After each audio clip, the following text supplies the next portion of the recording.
Stolen life, kung kayang nakawin ang katawan, mananakaw din ba ang pagkatao? Tunghayan sa report.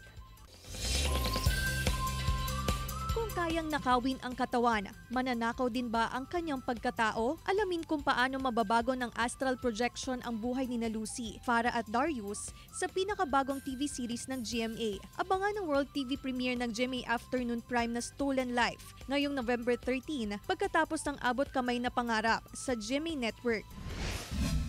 Unti-unti nang nababalatan ang pagkukunwari ni Carding at Monique sa isa't isa. Kusang lumalabas ang namumuong pagtingin nila sa isa't isa pero walang gustong umamin. Lalo't ngayon pa lang din nila higit na nakikilala ang isa't isa at kung paano magiging konektado ang mga taong nagtatangka sa kanilang buhay. Gaya nila Alex, Albert at Boss Frank na patuloy na ginugulo at nagtatangka sa kanilang buhay. Saan hahantong ang mga susunod na eksena sa maging sino ka man? Sundan 8 p.m. pagkatapos ng 24 oras. Claire Lacanilaw para sa Mornings with GMA Regional TV.